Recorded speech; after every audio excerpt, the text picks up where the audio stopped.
Welcome back to the deep dive. So today we're shifting gears a little bit.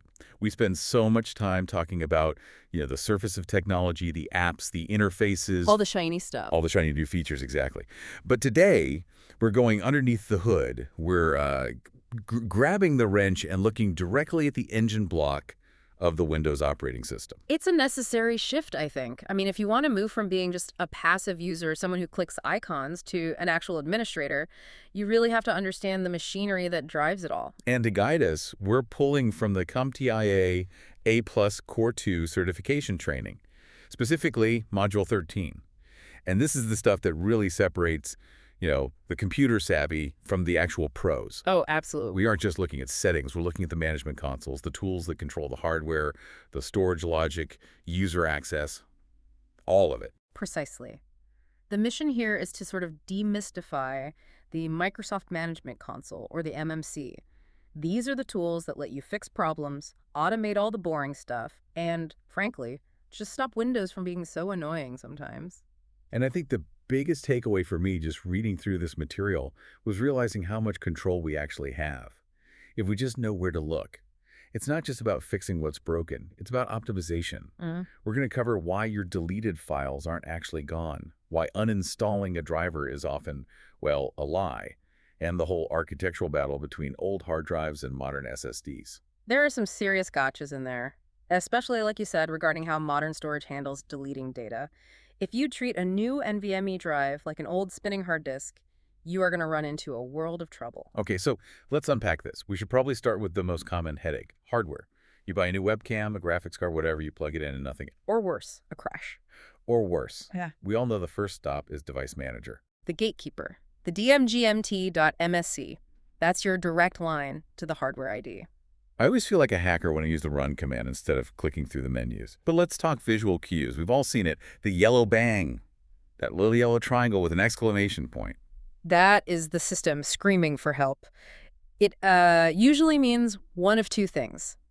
Either the driver is completely missing, or there's a resource conflict. The device is physically there, but Windows just doesn't know how to speak its language. This is where I've gotten stuck before. And the source material clarifies a huge misconception. When you right-click that broken device, you've got disable and you've got uninstall. My gut reaction is always, it's broken, burn it down, click uninstall. Right. Total overkill as a first step. But that's not always the best move, is it? No, it's not. Disable is so underappreciated. Think of it more like a pause button. It tells Windows, look, stop loading the driver for this and stop giving it any system resources. So it's still there, just Yeah. dormant. Exactly. It's still installed, but it's dormant. And this is crucial for troubleshooting because if your system stops crashing after you disable a specific card, well, you found your culprit without having to completely destroy the configuration. Okay, but let's say I know it's the driver. It's corrupted. I want it gone. Yeah. So I hit uninstall. Mhm. I reboot the computer, expecting a nice, clean slate, and the driver is back. Like a zombie. That's the plug-and-play feature working a little too well. Windows is designed to be helpful, right? So you uninstall the driver, but you leave the hardware plugged in. When the OS boots up, the kernel scans everything, sees the device, checks its internal list, and says, hey, I know this guy, and immediately reinstalls the exact same broken driver you just tried to kill. Which puts you in an infinite loop of failure. It does. And the source material makes a really specific point here. If you want a truly clean uninstall, you often have to physically disconnect the device first. Uninstall the software, shut down completely, pull the hardware out. Then you boot up. That forces Windows to actually forget the association. That's the nuclear option I was missing. Okay, what about updates? I usually just let Windows Update do its thing. It seems to catch most drivers these days. It catches the stable drivers, but there is a nuance here.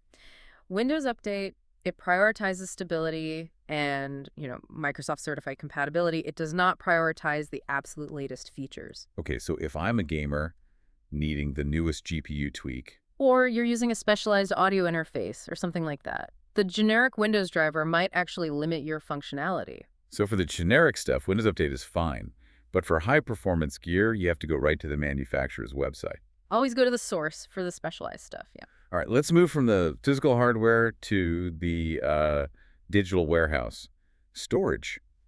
This is where I think a lot of people get intimidated. We're talking disk management. Disk MGMT.MSC. This is one of the most powerful tools in the whole administrative kit. Seriously. I remember the first time I bought a raw hard drive, I plugged it in, and I panicked because it didn't show up in my computer. I thought I'd bought a dud.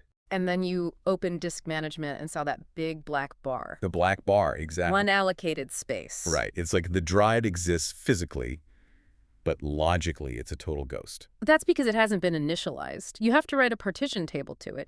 You're essentially drawing the lines on the parking lot so Windows knows where to park all the data. And this brings us to a really critical decision that the source material highlights.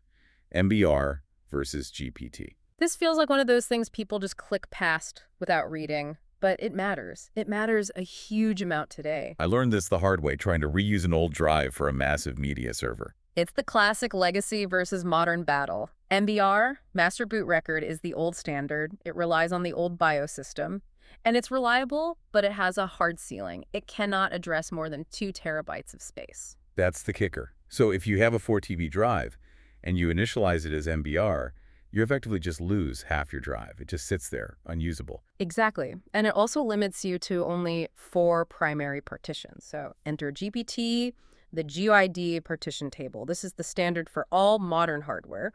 It works with UEFI, which is the modern brain that wakes up before Windows. And GPT supports drives up to, well, 9.4 zettabytes. Which is...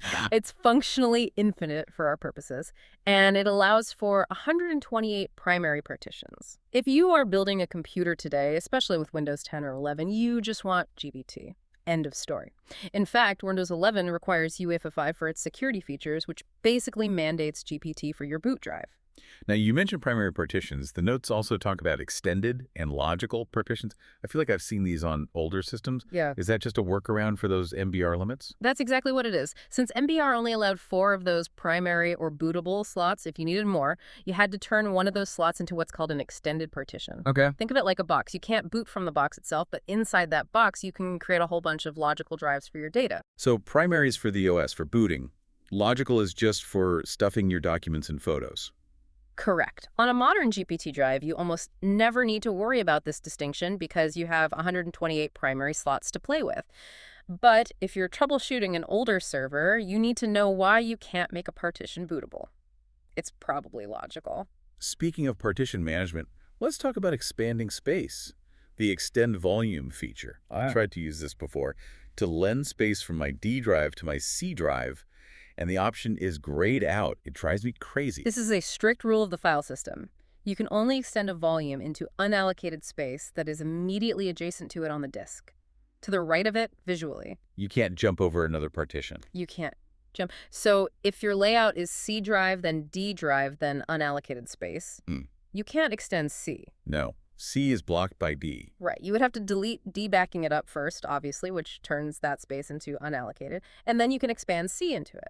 That feels a little rudimentary, but I guess it's about how the data is physically laid out in blocks. It is. And for those who prefer the, matrix style approach, the source notes that all of this can be done via disk part in the command line.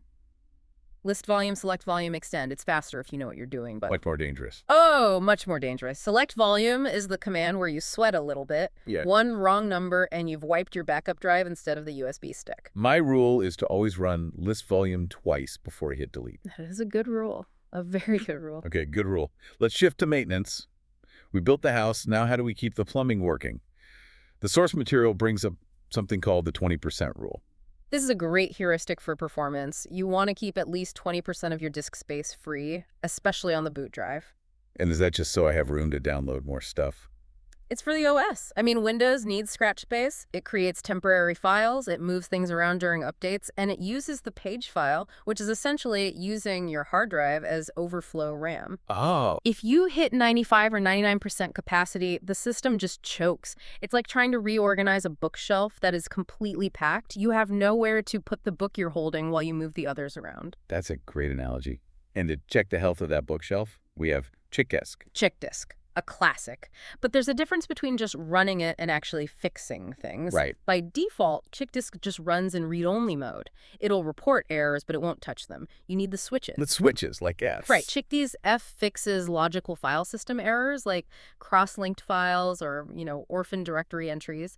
And then there's R. You'd do. That goes deeper. It locates bad sectors on the disk surface itself and tries to recover readable information. It implies F, but it takes much, much longer to run. Now, here is where we really need to update our mental models. Yeah. Optimization. I grew up in the 90s. Defragging the hard drive was a ritual. You'd watch those little colored blocks move around for hours. So satisfying. It was. But the source material has this huge warning here about SSDs. This is critical. You have to understand the physics of it. An old HDD has a spinning platter and a physical read-write head. If a file is broken into 10 pieces scattered all over that platter, the head has to physically jump around to read it. That takes time. Defragging puts those pieces back in a nice, neat row. So a sequential read is faster. Much faster. But an SSD. And have no moving parts. None. It's just a grid of flash memory cells. The controller can access cell A and cell Z pretty much instantly. There's no travel time. So organizing the files sequentially offers zero performance benefit. And it actually hurts the drive. Yes. This is the key. SSDs have a limited endurance, a finite number of write cycles. Every time you move a file to defrag it, you are using up one of those precious write cycles. You are literally burning the candle for no light. So no defrag for SSDs. But the source mentions something called trim. What is that? Trim is the proper maintenance tool for SSDs. Here's the problem it solves. When you delete a file in Windows, the OS just idle. It forgets where it is. It doesn't actually wipe the data.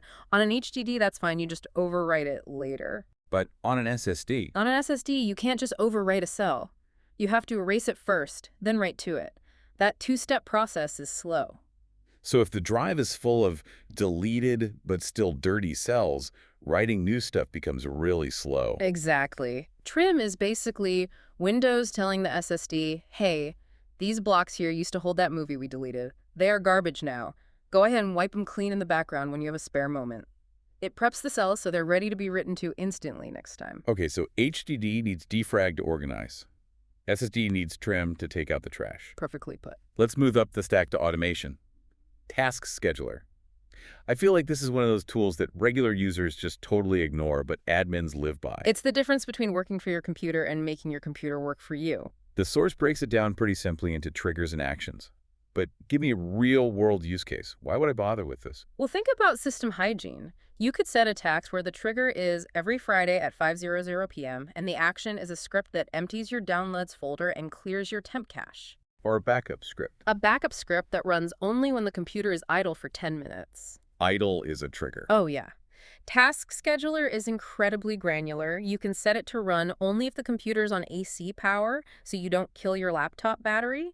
You can even set it to wake the computer from sleep to perform the task. And what if it fails? I've set things up before that just didn't happen. That's where the History tab comes in. It logs every single attempt, and usually it's a permissions issue. The user account running the test just didn't have the right to access that folder or run that program. Speaking of permissions, that segues perfectly into our next tool, lowmgr.msc, Local Users and Groups. This is Security 101. It is. This is where you define the entire hierarchy of power on the machine. The source mentions the three big groups: administrators, users, and guests. I feel like everyone just runs as an administrator by default on their home PC. Which is a complete security nightmare. If you are an admin and you click one bad link, that malware has full admin rights instantly. Ideally, your daily driver account should just be a standard user. And you only escalate to admin when you absolutely need to install something. Exactly. Now, when you're creating users, the source highlights a very specific checkbox. User must change password at next logon. I've seen that. It forces a reset. Why is that so important? It's about chain of custody and liability. If I create an account for you and I set the password to, say, password123 and I give it to you, well, I still know your password. If you do something malicious, I could have technically done it using your credentials. So by forcing the change, you ensure that only the user knows the secret from that point on. Correct. It secures the account from the very moment of handoff. Okay, we're entering the final stretch. The God mode tools, the registry and group policy. Regedit.msc, the very DNA of the operating system. The source material has these giant flashing warning signs all around this section. Incorrect changes can cause boot failure. It's not an exaggeration. The registry is a massive hierarchical database of every setting. Drivers, software, user preferences, kernel parameters, you name it. It's organized into what are called hives. You'll see HK local machine for system-wide stuff and HK Currentisor for your personal stuff. And unlike Word or Excel, there is no undo button here. There is no undo, and the changes are often immediate. You delete a key that the bootloader needs. Your next restart is a blue screen, period. So the number one rule is backup. Always. File, then export, save the specific branch you are about to work on. If things go south, you can boot into safe mode and just import that file to restore the original state. But the expert advice seems to be to avoid the registry, if at all possible, and use group policy instead. Yes, gpdit.msc. Group policy is essentially a user-friendly interface for the registry. Instead of hunting for some cryptic hex value like enable a UA $0, you get a nice plain English menu that says user account control. Run all administrators in admin approval mode, and you just click enabled or disabled. It's the safety wrapper. It is, and it also lets you enforce rules across a whole network. Like you could disable USB drives for all users in the accounting group to prevent data theft. You do that once in group policy, and it writes all the necessary registry keys for everyone automatically. Finally, we have certificates. CertMGR.MSC. This feels a little arcane, but it's the backbone of all internet trust, isn't it? It really is. Certificates are basically digital IDs. They're what prove that Google.com is actually Google and not someone pretending to be them. And the source mentions the danger of compromised certificates. What's the risk there? A man-in-the-middle attack. If a hacker manages to install a rogue root certificate on your machine, they can intercept all your encrypted traffic like your banking login, and your browser won't warn you because the system trusts that rogue certificate. So checking this manager is part of a good security audit. Absolutely. If you see a certificate from an issuer you don't recognize in the Trusted Root Certification Authority store, that is a massive red flag. And to wrap this all up, we've listed, a dozen different tools: device manager, disk management, event viewer. But the source material puts them all under one single umbrella, the MMC.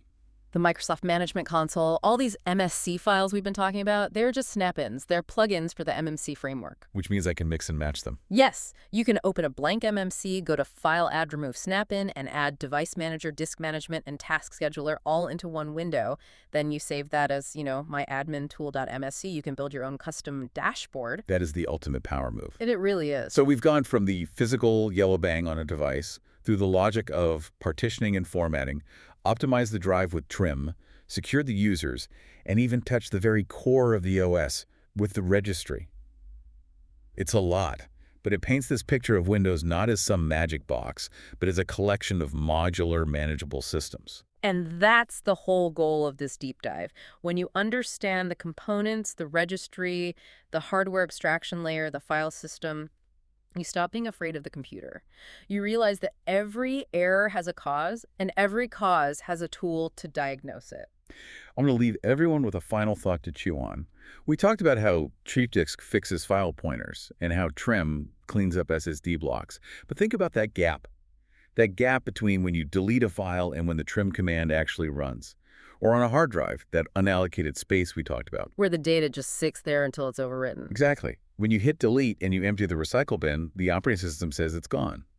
But physically, it's arguably more there than ever, just untethered. It's ghost data, sitting in the silence of unallocated space, just waiting for a forensic tool to come along and give it a voice again. That is the concept that keeps data privacy experts awake at night. Something to think about before you sell that old laptop on eBay. Thanks for joining us on this deep dive into the engine room of Windows. We'll see you on the next one.